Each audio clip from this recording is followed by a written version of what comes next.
Good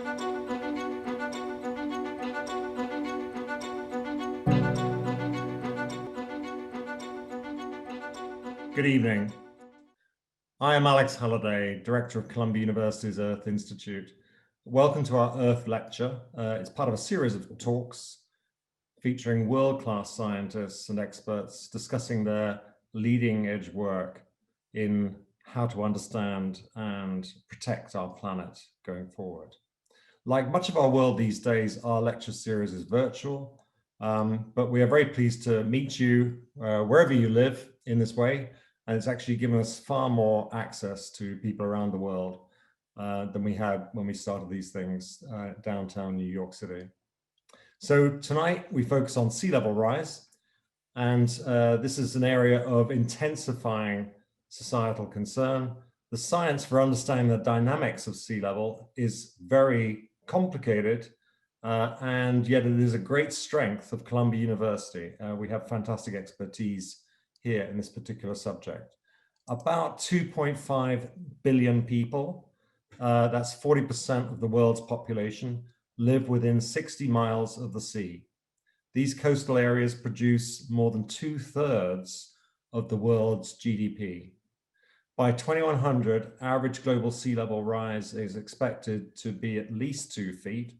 Some people now forecast it may be 6 feet. In general, the predictions have been getting worse. That's not always the case, but we used to think that the ice sheets were pretty stable. We don't think that anymore. This change is going to threaten coastal communities around the world, from fishing villages to megacities. So this is just an average of sea level rise, but the world is not a bathtub. The water doesn't just sit there going up and down. And so we're going to be finding out a bit more about that. It's quite complicated. In places, sea level is going to go up much higher than that.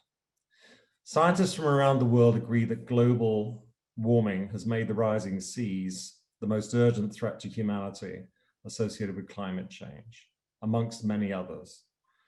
So the other bad news bit is that it's going to disproportionately impact the most vulnerable communities, who are least likely to have the resources to prepare for and cope with the effects of climate change. And they're also pretty much the least responsible for causing it in the first place.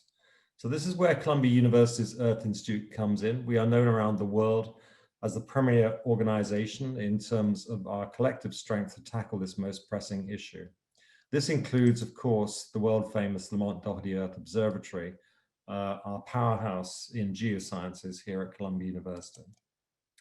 This evening, I am joined by two of the world's leading experts studying climate, both from the point of view of predicting and dealing with sea level rise and the impacts that climate change will have on our societies. Maureen Raymo is interim director of the Lamont-Doherty Earth Observatory. She's also the Unger Vetlesen Professor of Earth and Environmental Sciences, and she is the director of the Lamont-Doherty Core Repository.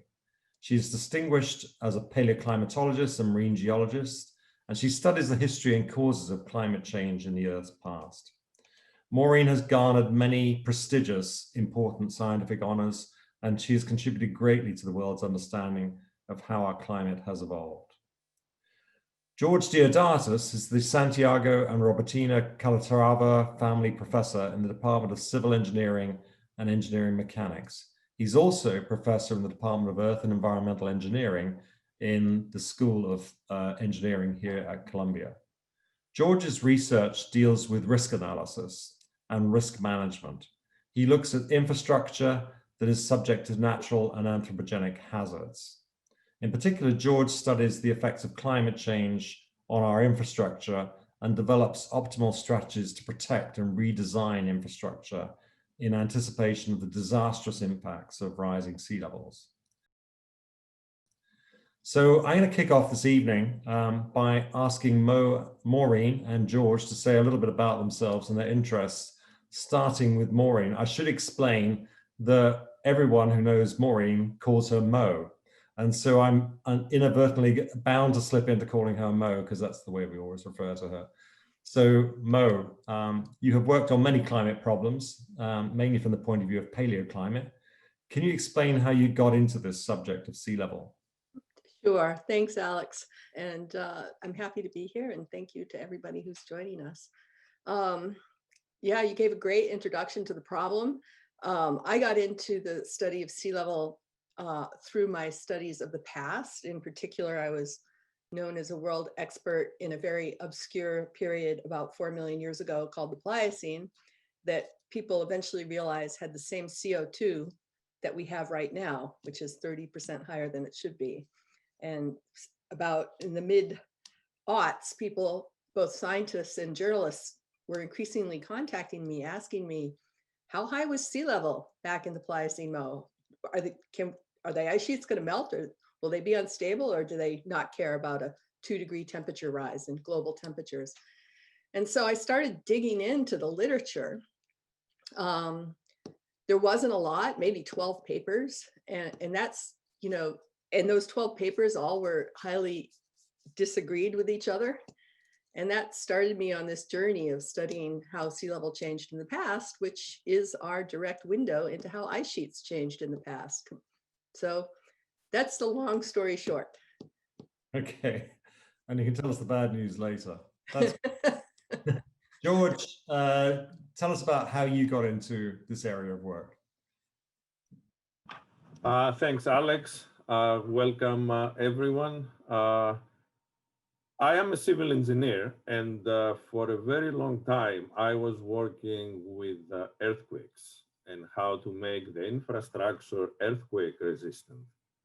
However, 5 years before Hurricane Sandy, I was involved in a project sponsored by New York State that was asking the question, what is going to happen to the underground infrastructure in New York City in the case of a hurricane?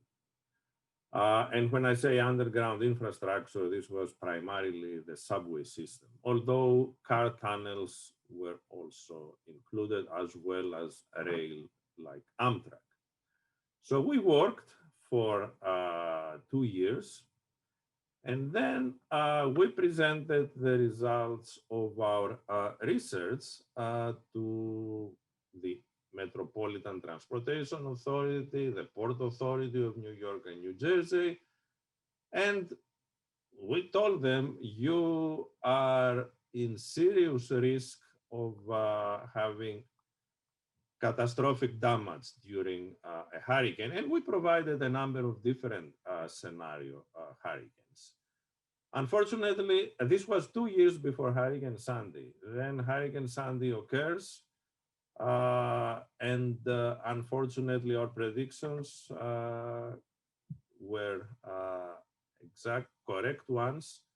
And since then, I have essentially switched all my research from earthquakes to hurricanes, in combination, of course, with sea level rise, because this is what is going to hurt the coastal areas, sea level rise in combination with coastal storms. So it was a random transition from earthquakes to hurricanes and sea level rise. Great. And we can talk more about the bad news of that one later as well.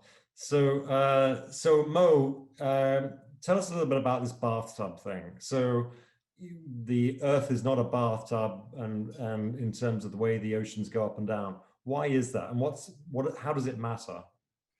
So this can continue the story from earlier, which is, why does it look like sea level is different everywhere around the world? And over long time scales, we can find fossil shorelines at all different elevations. And that's because the land is moving. And we've discovered that the land was moving by significant amounts, even in places that people thought were completely tectonically quiet, stable. But then if you even look at the ocean today, there's all these other factors that are happening as well. And the one that just kind of gobsmacked me the most when I stumbled across it in my research is the fact that the ice sheets themselves are like huge. Well, They are huge masses that gravitationally attract the ocean to them. So what does that mean? That means if Greenland ice sheet, for instance, melts and puts a meter of water everywhere in the ocean, the sea level near Greenland will actually fall instead of rise because there's less of a gravitational attraction. All of which goes to say that how high sea level rises around the world is very dependent on where you are in the world, and it's very dependent on whether it's the Greenland ice sheet melting or the West Antarctic ice sheet melting.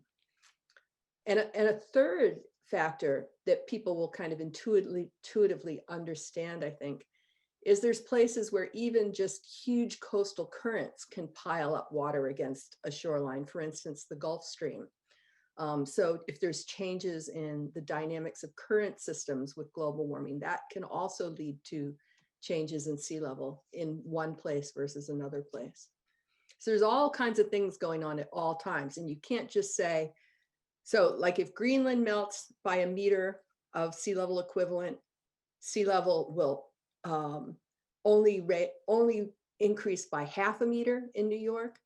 But if a meter of sea level rise comes from the melting of Antarctica, sea level will rise by like 1.5 meters in New York. Okay. So it's complicated. Yes, and you need expertise to sort it out. Yeah.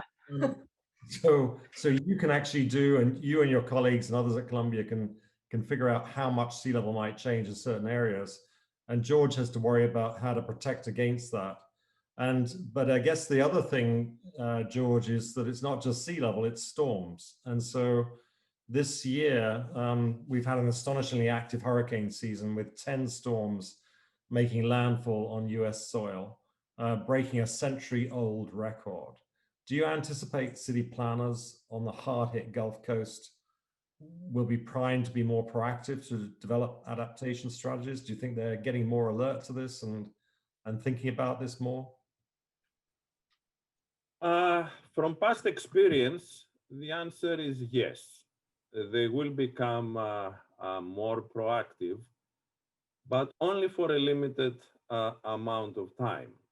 Sooner or later, there will be other issues that will be considered to be more urgent or of higher priority. And this is not a criticism against people who make decisions. There are other issues like public health, education that eventually will attract more interest and more of the funding.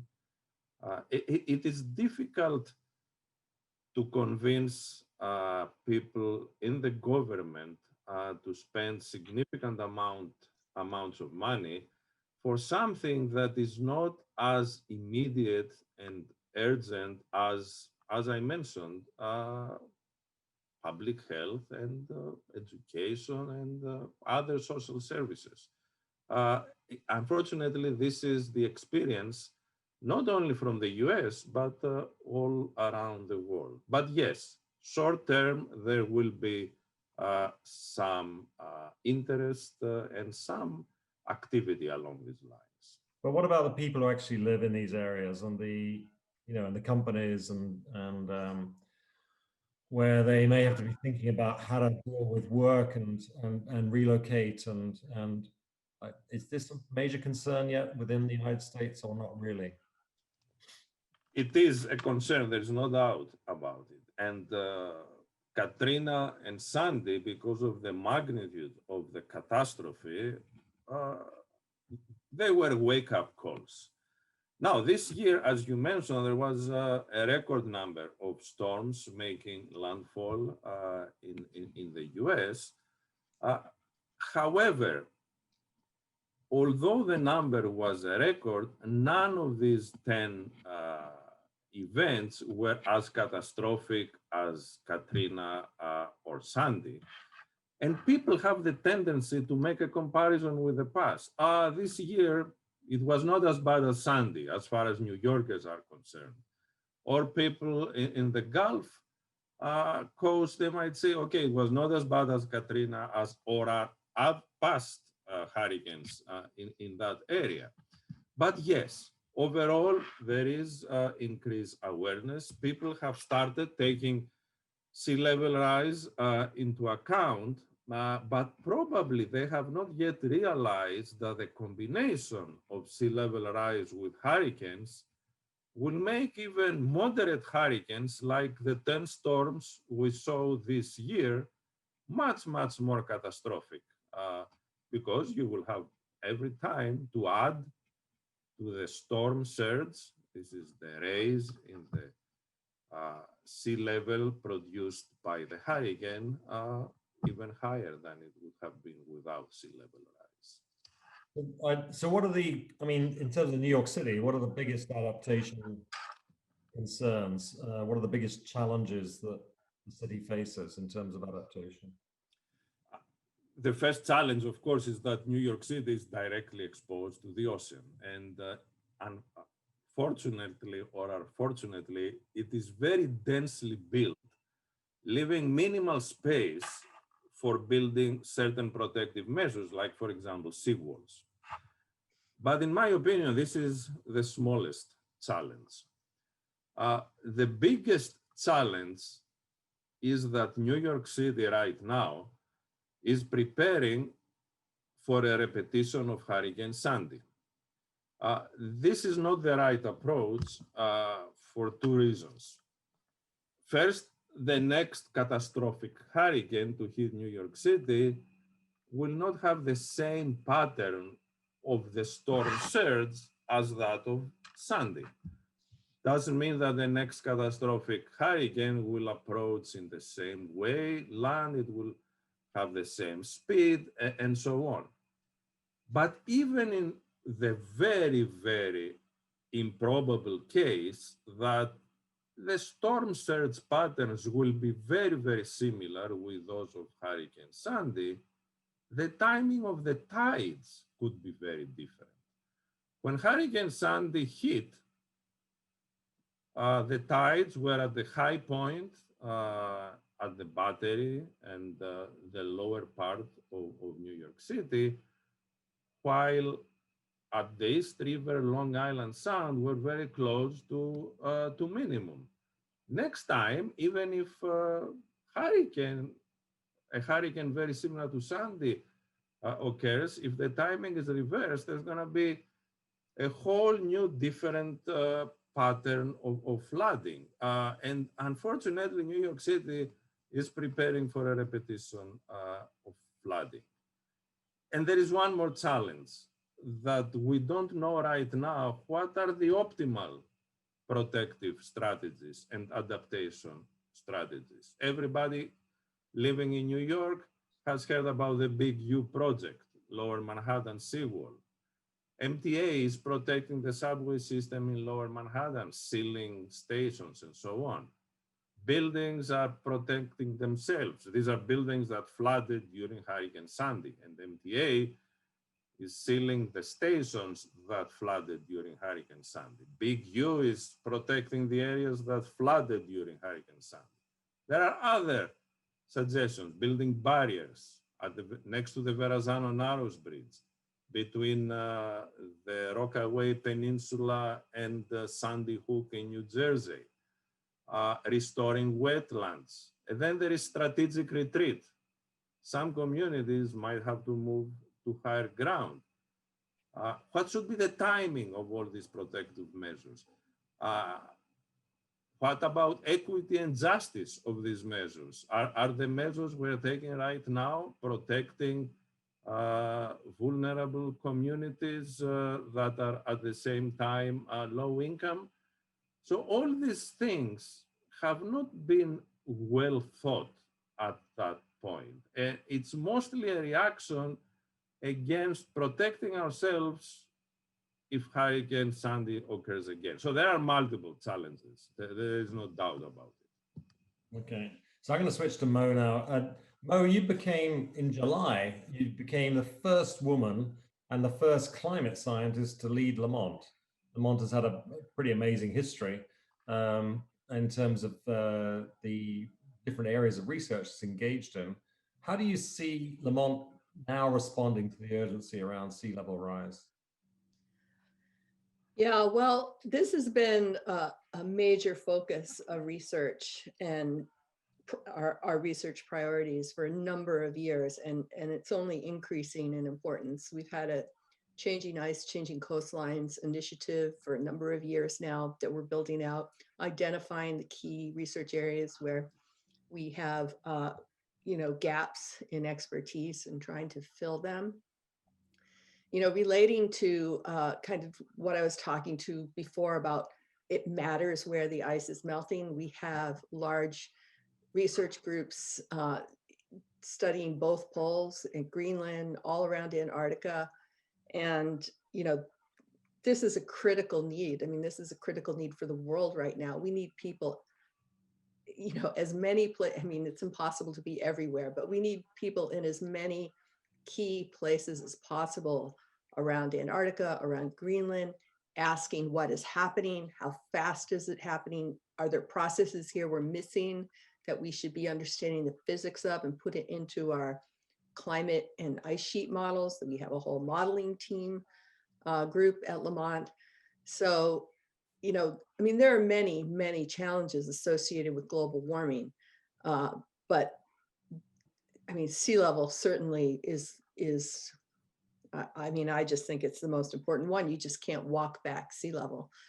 And so, the work between the scientists studying the past, studying the present behavior of the polar ice sheets, and also seeing how it's manifest in sea level around the world, and working closely with modelers, it's a huge multidisciplinary effort to try to, what are we trying to do in the end? We're trying to give better predictions to planners, to communities, to people everywhere. And we're increasingly reaching out through our programs, with small programs that are starting to grow, and partnering with local people in places around the world, trying to help understand the local context of sea level rise.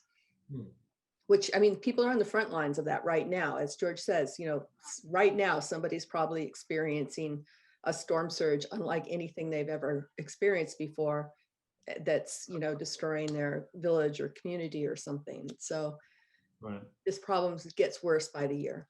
Yeah.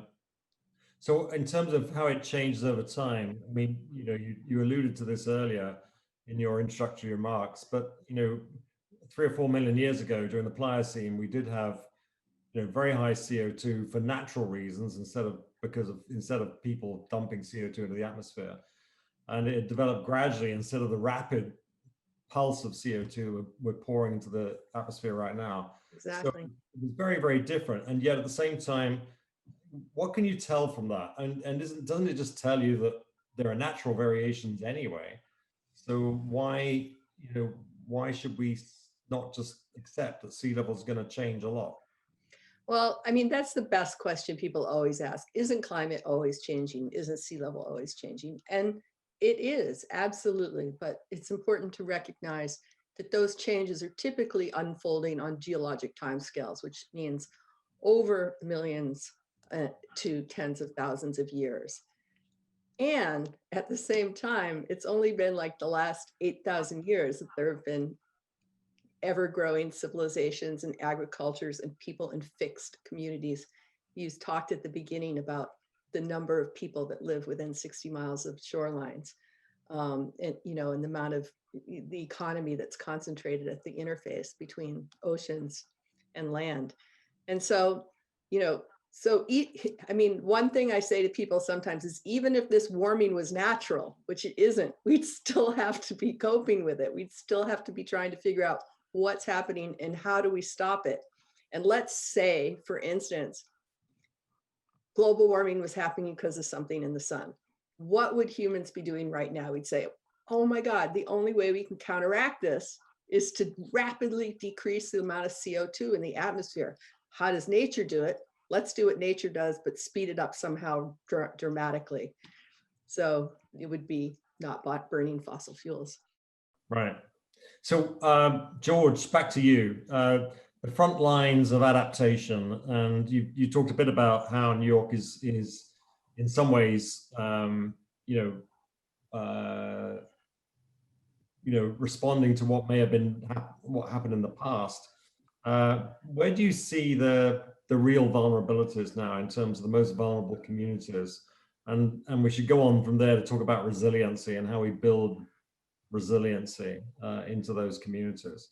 And maybe we should bear in mind this talk is, this discussion is going out globally. So not everybody may not know that much about New York City and different areas. So if you explain things carefully, that'd be great. The most vulnerable systems are usually a city's critical infrastructure, hospitals. We know what happened during Hurricane Sandy, where the largest public hospital in the city, Bellevue Hospital and NYU Hospital, lost power because their emergency generators were flooded. Power generating plants. We had the loss of power in certain parts of the city because power generating plants were flooded. Then first responders, fire department, emergency medical services, police departments, all these are parts of the critical infrastructure. Vulnerable populations, people in retirement homes, people who live in buildings and have mobility issues and cannot get out to get medication and so on.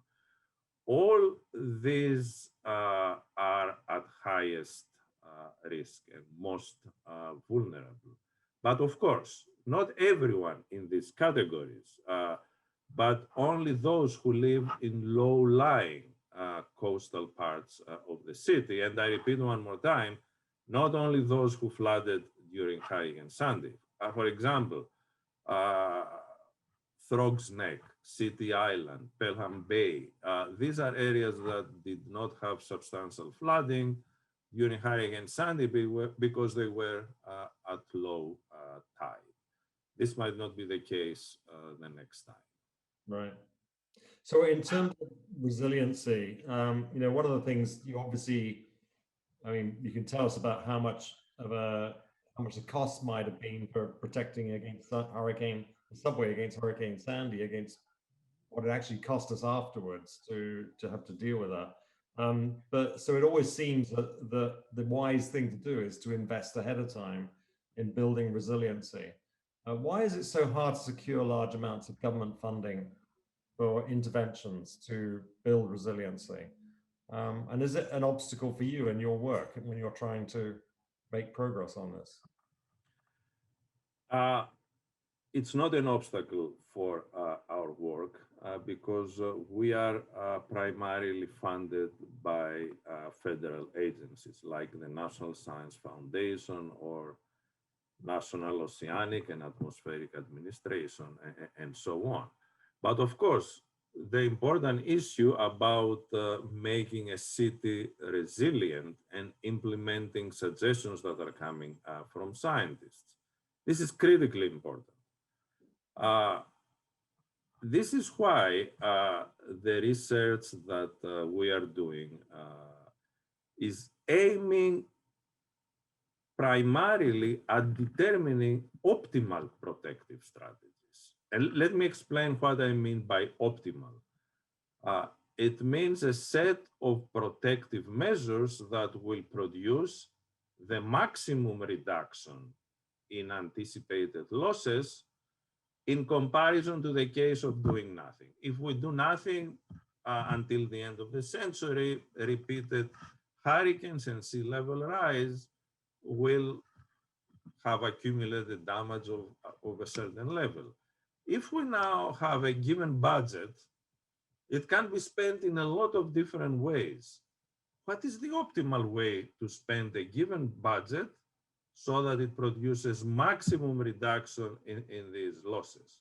And as I just mentioned, this is going to be a function of the budget. So we are developing this methodology that for every given budget can say, if you have $10 billion to spend between now and the end of the century, what exactly is going to be the best use of this budget of 10 billion?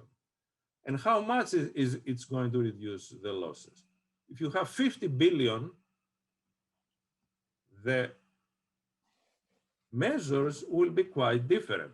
But we can provide the optimal protective strategy for every prescribed budget. And this is very, very important because different parts of the world, first of all, of the nation and of the world will have different budgets to use in order to build up resilience. But it is absolutely critical, in my opinion, for any given budget to spend this money in an optimal way. And it is very easy to spend available funds in suboptimal ways. So this is one of the main thrusts of our research right now. Given a prescribed budget, determine what is the optimal protective strategy, given a time horizon also, usually 80 years, 100 years, something like that. But again, this is going to be a parameter that could be controlled by a local government. And one last thing, it's critically important in these equations and these algorithms to take into account equity and social justice. And we're collaborating with social scientists in order to account for this. So actually, when you talk about planning for the future, tell me about how your work interfaces with IPCC and the International Panel on Climate Change and their predictions for how things are going to go. Does this sort of, do you use this in your work in any way? Does it actually in some ways inspire your work to get on and do things? Or do you find that actually it's, you know, you would be doing this anyway? We are very, very lucky being at Columbia with this amazing group of climate scientists like Mo and a lot of others. And all these past 5 years or so, following the advice of my colleagues in climate change predictions, I was working with high-end predictions 5 years ago that are now becoming the average type of predictions for sea level rise. And I'm thankful for them 5 years ago to tell me, don't work with what is considered average now, work with what is considered high-end prediction now. And now the high-end predictions of 5 years ago have become average predictions. And from what I'm hearing from my colleagues, this might become even quite moderate for the future.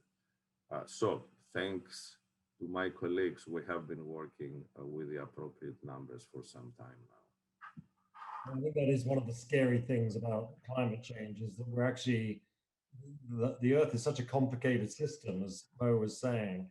And as the climate changes, we're getting to see what that means. And actually, we're seeing new science, new discoveries, actually witnessing the Earth behaving in a way we've never seen before.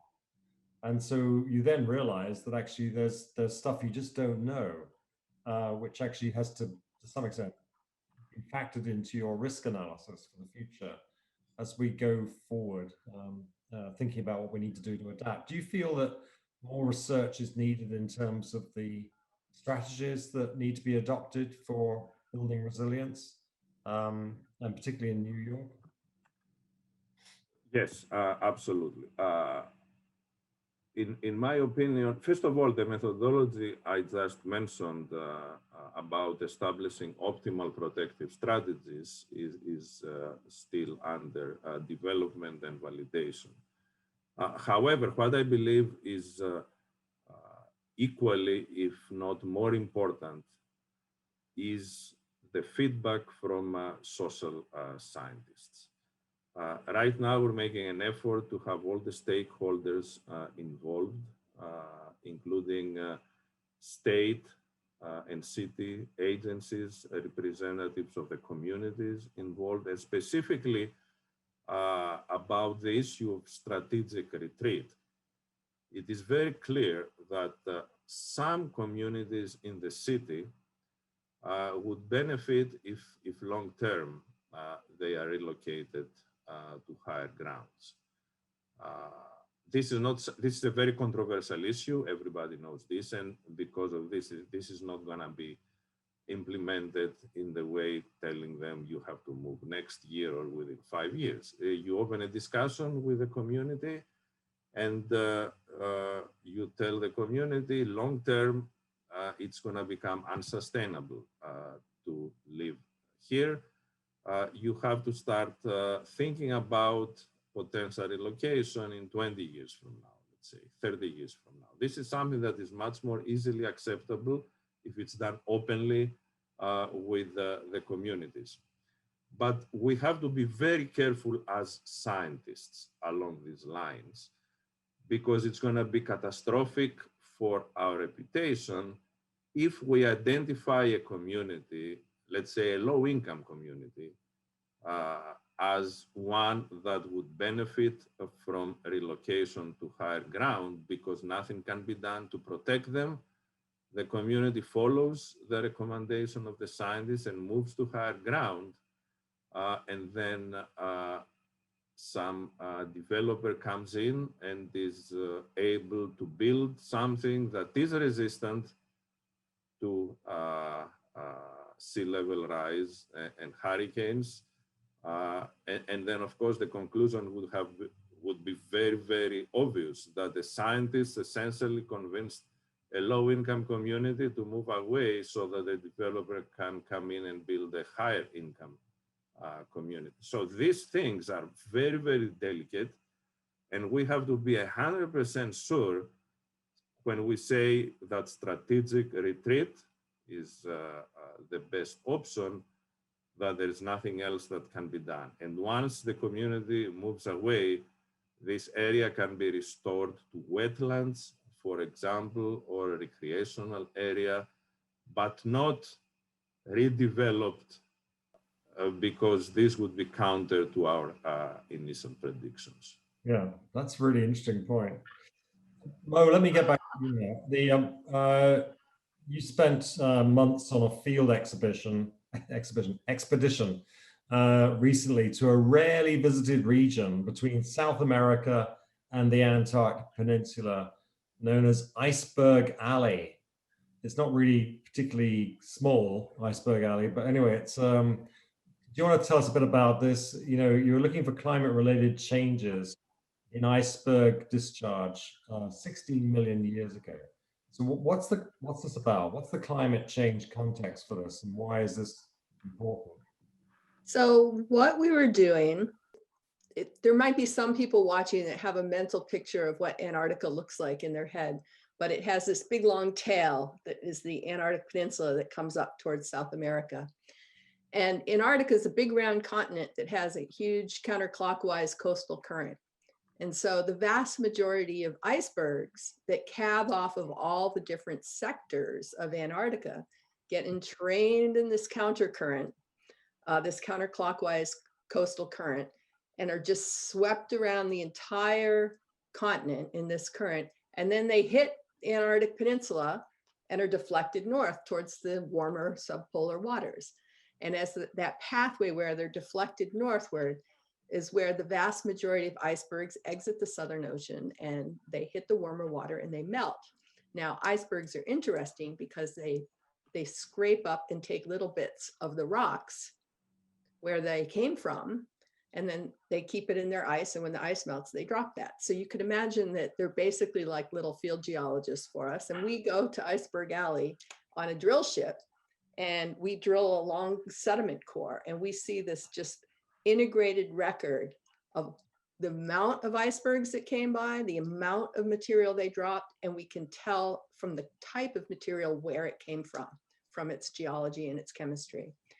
And so we're using this information to get an integrated record of how the ice sheets on Antarctica have changed over the last 15 million years. What was Antarctica doing when it was 1 degree warmer than pre-industrial? What was Antarctica doing when it was 2 degrees warmer, 3 degrees warmer? Just stepping back in time to progressively warmer periods in the deep, deep past.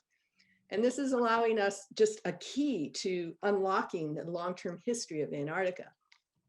And I'll just put that in a context over my career of 40 years, I guess at this point, is that people used to think that the Antarctic ice sheet was this solid, stable, immobile mass that had been there for 20 or 30 million years. And very slowly, as more and more people started doing research around Antarctica and poking around in places and discovering things, they said, I don't know, it looks like this part of the ice sheet might not have been there in the past. And, it looks like the Ross Ice Shelf might have disappeared 125,000 years ago. And so it's becoming increasingly obvious that the ice sheet's far more volatile and responsive to climate. But I want to say one more thing about that, which feeds back to what you were talking about earlier. People need to remember that scientists have been monitoring the Earth's climate for about 60 years now, quite some detail. And so we can see that the rate of sea level rise is accelerating. We can see that the rate of the ice sheet melting and speed of ice streams is increasing. And George was pointing to his colleagues that said, use the high-end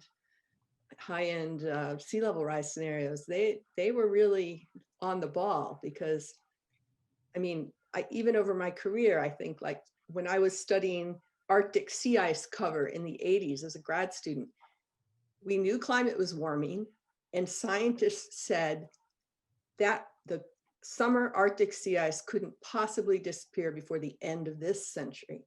And now we're like wondering if it'll last another 10 years. So we're seeing the acceleration of climate change in our lifetime, and it tracks the rise in CO2. Okay. Okay, some scary notes to finish on, but I just want to ask you in a couple of minutes. We're going to open up to questions from the audience in a few minutes. But I just wanted to quickly ask you, and there could be anything you wanted to leave us with. I was going to talk to you about the pandemic, maybe even the election, but without actually having much time to go into those things, I just wondered whether both of you could just give me give the audience one takeaway message that you would actually think would be really important for the audience right now, that they need to sort of really remember as a result of this evening. George, how about you? We have to keep doing research along these lines, but at the same time, make a major effort trying to convince governments all over the world that they have to make a plan as quickly as possible and take action. Okay. Mo, what about you? Well, the obvious one is vote for the change you want to see in the world. I often use hashtag the future is now, because it really is. If we don't take action soon on decarbonizing our global economy, the disasters we're committing our future generations to, and our own children and our own grandchildren to, are, it's just so irresponsible. So we have the technology, we just don't have the policies or the political and social will to make the changes we need. Right, absolutely. So there's a lot of questions coming in, and huge number. So we've been trying to triage them and actually focus on a few key issues. A number of people have been asking about their own particular favorite bit of the world and what's going to happen to sea level. And I know that's too complicated in some ways to go through in detail, but Mo, could you say anything about, are there particular areas that are more vulnerable than others in terms of sea level change that you think people should be aware of? Well, probably, I could say probably where the best areas to be are, you know, Scandinavia. I'm kind of looking at my map right now. Scandinavia, Northern England, Canada. Those are places where, as Greenland continues to melt, sea level is going to fall or stay very close to where it is. But, you know, when you get to the mid to low latitudes of the world, that is where you're going to be experiencing significant sea level rise. Areas that are in the path of hurricanes and storms, traditionally typhoons or hurricanes, you know, the storm surges associated with tropical storms will be much more severe with every added inch of sea level rise. It's just that much more water that is thrown up against a coastline. There's another question that's come up about thermal expansion of the oceans. Can you say a little bit about that? Yeah. Sea level rise. So for instance, you know, sea level rise has risen by maybe about a foot around New York's in the last over a century, and probably about, I think about 40%, I'm not sure exactly what that number is due to thermal expansion. So just the fact that the water column is warming, and as we know, when you heat something, it expands. But that used to be the biggest contributor to sea level rise, but now it is the actual physical melting of the polar ice sheets that is the largest contributor to sea level rise. But thermal expansion is contributing. Right. So, George, there's a lot of questions coming in about adaptation and solutions as well.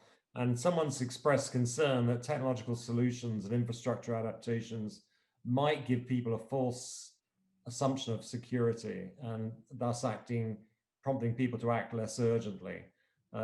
What do you think of that? I mean, you can see why, you know, you could either try and slow down global warming or stop it or try and get carbon out of the atmosphere on the one hand, or you could try and just adapt to it and get used to it. Where do you sit on that? Because you are clearly pushing for adaptation, but do you think it increases the sense of people will not be so worried about it going forward? I'm working on adaptation, but the key to this problem is reducing carbon emissions, because there is so much that we can do to protect our coastal cities using protective physical measures. And the good example is the Netherlands. The Netherlands built this extensive set of protective measures that gave them a sense of almost complete safety and security, but without taking into account sea level rise, because this was done mostly in the first 2/3 of the 20th century. Now, with the realization that sea level rise is going to happen in a rather dramatic way, they realize that their current protective measures will not be adequate for the next extended period of time, and they are reassessing everything. So mitigation and adaptation should not prevent us from making a huge effort to reduce carbon emissions, because we hope that humanity is going to be around not only for the next 80 or 100 years, but for a much longer time. And if sea level rise keeps increasing, what we consider here high-end or extreme high-end might have to be multiplied by significant factors.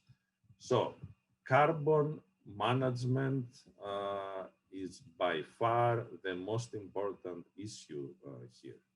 Right. What I'm doing also is going to try to protect coastal cities from a reasonably modest sea level rise. If sea level rise goes up by very significant amounts, what are we going to do? Live in New York City behind walls that are 30 and 40 and 50 feet high? This is not a realistic option. Right.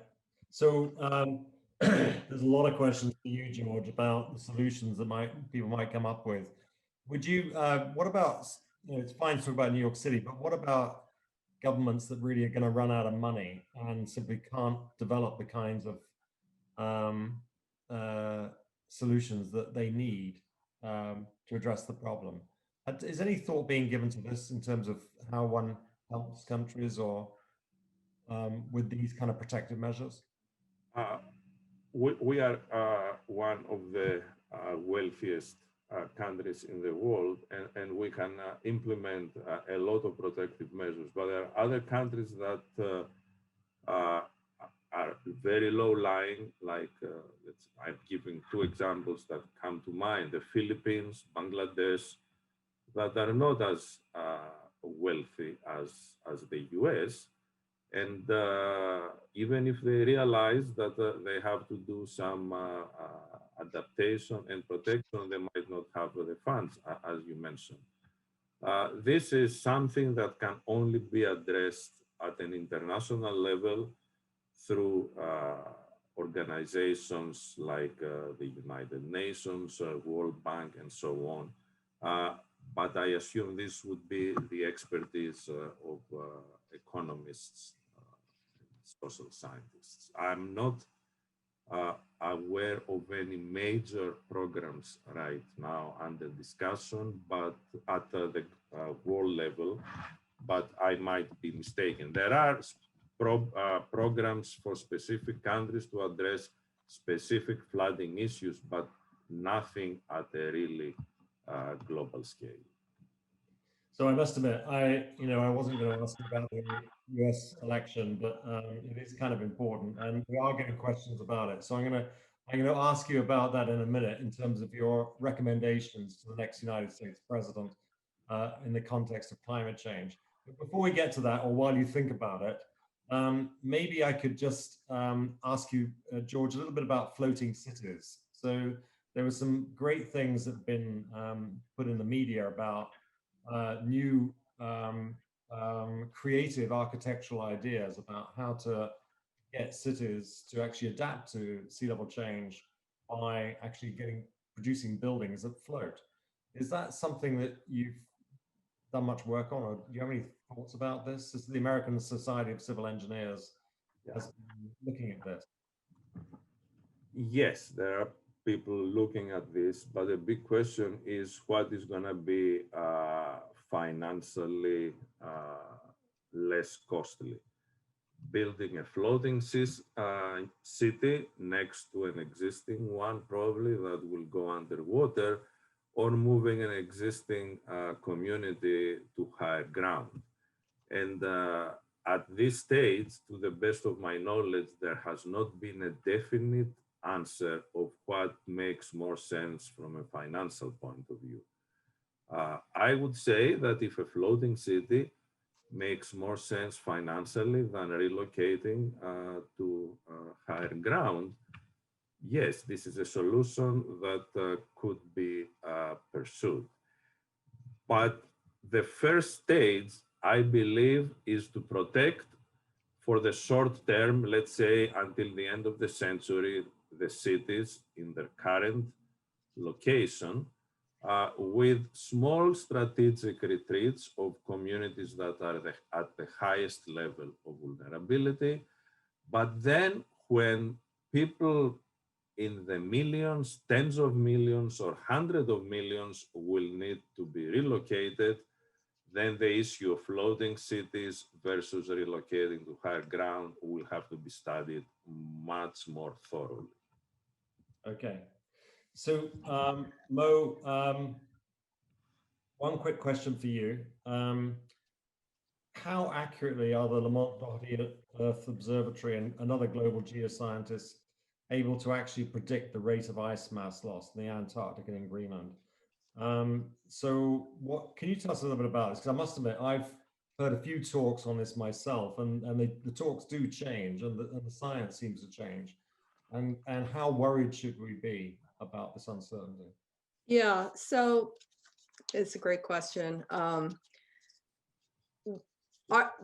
Predicting future sea level rise has two big variables. One is there could be processes or physical aspects of the ice that we don't fully understand, like a tipping point within the ice, or, it reaches a certain just physical state and then falls apart rapidly. Things that maybe we haven't observed and couldn't have predicted. So that's an uncertainty. But I'll come back to what George was saying. The biggest uncertainty in where sea level is going to be at the end of this century is how fast we decarbonize and lower atmospheric CO2 levels. That's the big variable. So that's the other big variable. And, that's the difference between whether we'll have 2 feet of sea level rise or 6 feet of sea level rise. 2 feet of sea level rise is like Venice, right? Venice can cope with a 2 feet sea level rise. It's shown it can, but I doubt the cities of the world could cope very easily with 6 feet. So, and then I see the rest of this question is, does the land mass of these continents rise when the ice melts? And it does, much more slowly though. Great. Okay, so the final question for both of you is, if you could advise the next United States president, I can't think why people are talking about that. What are the 2 or 3 most important research questions related to sea level rise and severe storms that need to be answered or thoroughly understood, and why? So, George, what do you think the most important research question? In my opinion, there is time, so we've got to make this very concise. Yeah, there is only one important issue. The next US president will have to assume again global leadership, bring all the nations on the planet together to make a plan on how to reduce carbon emissions and decarbonize the planet. I completely agree with George. That is first and foremost the most important thing. And in the meantime, we will keep having our teams at both poles, everywhere, studying how the Earth works, trying to, basically take care of the sick patient and be alert to horrible things that might be happening that hopefully aren't going to happen soon. Great. Well, not great. I know. It's hard to know how to process that. Yeah. But information is always good to have. Yeah, yeah. And it's interesting. Better decisions. It's fascinating, it's interesting, but it's massively important. And it's brilliant that we've got a place like Columbia University, many other universities as well, where you've got people who can be objective and careful about the data and the science, and they're going to provide you with reliable information. And that's so important as we try and tackle this global problem going forward. I just want to wrap up by saying thank you to Mo and George for presenting their, amazing, fascinating perspectives. It just highlights the importance of the Earth Institute and also the importance of Earth and environmental sciences and engineering in tackling these problems. But also I really like the fact that both Mo and George highlighted the importance of the social sciences and communities and reacting to their needs going forward. We had over 100 questions tonight. So I'm sorry we've only had a time to actually just bring together, highlight a few things, but we really appreciate all of you out there who've been listening. If this stuff doesn't happen by magic. The Earth Institute and Lamont-Doherty Earth Observatory are supported by philanthropy, and we need your donations. Your gifts will be really appreciated. In particular, on Wednesday, it's Columbia Giving Day. And this year we have an incredible opportunity because we have support for both Lamont and the Earth Institute of $100,000 matching gift. So if you can give $100,000 to either of these institutions, you double your money. So it's a fantastic opportunity for people to give, and we're looking forward to you taking this very, very seriously. What we're doing is really important for the climate, and we think Columbia actually has the right combination of people and the right location to do a really good job of dealing with this and actually providing advice and support to the world. So look forward to your support, and we also thank you for your interest. And we also look forward to connecting with you at the next Earth Institute's Earth Series lecture. For now, thank you very much.